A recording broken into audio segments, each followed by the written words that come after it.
Right? Awesome. So I'm going to take the next few minutes to honor my grandmother. She's still alive, but she means a lot to me. And I just want to share some of the things that I admire about her with you guys. I only have one grandmother. It's my mom's mom. And she's one of the most important people in my life.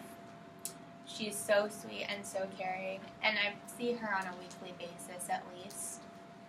Her phone number was the first phone number that I ever memorized. I remember as a 3-year-old calling her on the phone and walking around the table in circles talking to her.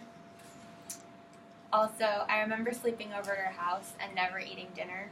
And so every time I'd sleep over at her house, I'd come in her room around 10 o'clock and tell her I was hungry, and she'd take me down and give me pudding. And she never got mad, even though this happened over and over and over again. Speaking of desserts and my grandma, she's known in my family for loving ice cream, which is probably where I get that love. But the thing that amuses me about my grandmother and ice cream is that when she takes it out of the tub to put it in a cone, she uses a fork to do it. And I've never seen anyone else do that. But it works. She gets everything at the bottom of the cone. Also, if we're out, it's around 3 o'clock, she'll ask if I want lunch, but that means going to get frozen yogurt. She always has ice cream on the brain. Another thing I love is that my grandma is addicted to wedding shows. And anytime I go over to her house, TLC is on and she's watching Say Yes to the Dress. She can also identify all of the reruns and remembers every dress that gets picked. She tells me she can't wait until I get married, and I tell her to hold her breath. I also love how my grandma talks to her dog. She treats her dog like it's a baby, and it cracks me up. I'll be on the phone with her in the morning, and she'll say I have to get the baby out of bed, like she's taking a toddler out of a crib, but really it's a Boston Terrier out of a bed.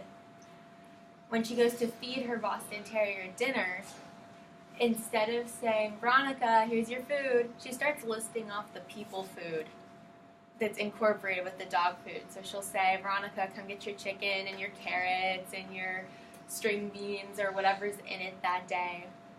It's very funny.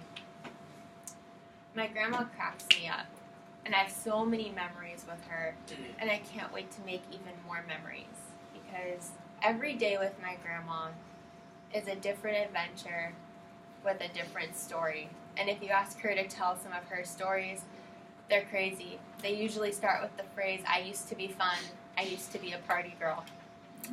And then they involve a lot of drinking and falling in a pool or throwing up in someone's purse. My grandma's crazy and really fun. We saw Magic Mike together. That was interesting. She said not to tell anyone about it, so I didn't think we were going to, but then she went home and called every single cousin she had in Philadelphia and started telling them she took me to see a porno at age 14. And then, yeah, my grandma's just the best, and I'm so lucky to have her in my life. And thank you for listening to some of my crazy stories about my grandma.